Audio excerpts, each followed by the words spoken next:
Sa kanyang pagbibitiw bilang miyembro ng Independent Commission for Infrastructure o ICI, nanawagan si ex-Commissioner Babe Singson sa Kongreso na ipasa ang panukalang batas na magbibigay pangil sa komisyon. Ang buong detalye alamin sa live report ni Giselle Ricafort. Giselle.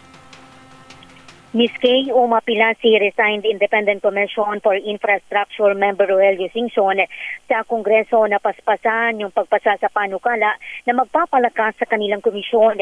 Sa press briefing dito sa Taguig City, sinabi niyang urgent yung pag-aproba sa panukalang Independent People's Commission sa Senado, gayon din yung House version.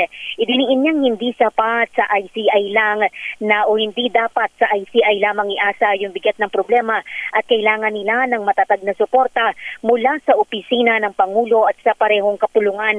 Kung hindi, sabi ni Singson, hindi mabilis na uusad yung mga inisyatiba ng komisyon na walang sapat na otoridad at kapangyarihan.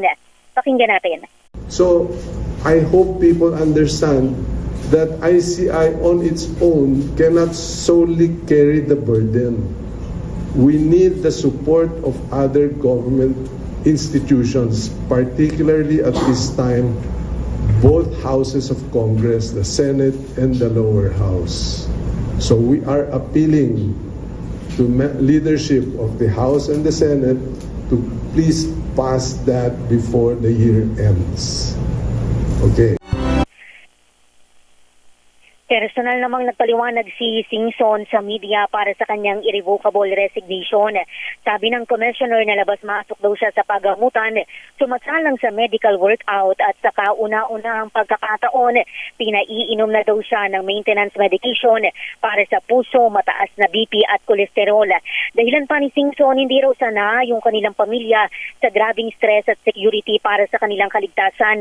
Naniniwala siyang nagawa na niya yung mga kailangan niyang gawin para sa Independent Commission at nais na rin daw niya ng privacy ngayon. Nilinaw naman ni Singson na walang political pressure at walang silang natatanggap na anumang security o death threat.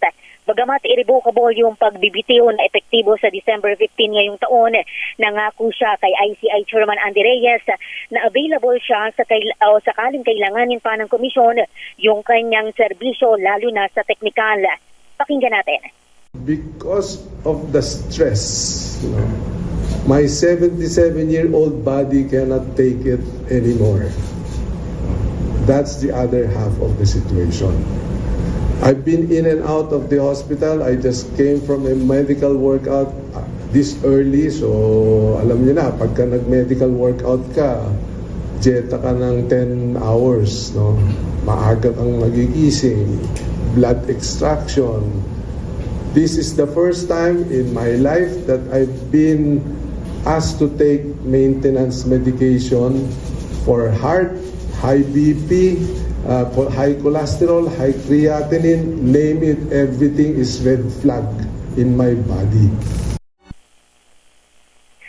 Samantala, Ms. Kay, wala pa rin kumpirmasyon yung Independent Commission kung sino na yung sasalang sa kanilang pagdinig, pero una na nilang inanunsyo na ngayong linggo. Pero wala pang eksaktong petsa, haharap sa komisyon si Presidential son, Congressman Sandro Marcos, gayon din si Congressman Pulong Duterte, ang anak ni dating Pangulong Rodrigo Duterte, na naglabas na ng kanyang pahayag kanina na nagde-decline doon sa investasyon ng komisyon. Ito si Giselle Ricafort para sa DZRH sa Pilipinas, una sa Pilipino. Maraming salamat, Giselle Ricafort. Nag-uulat live mula sa tanggapan ng ICI dyan sa Taguig City.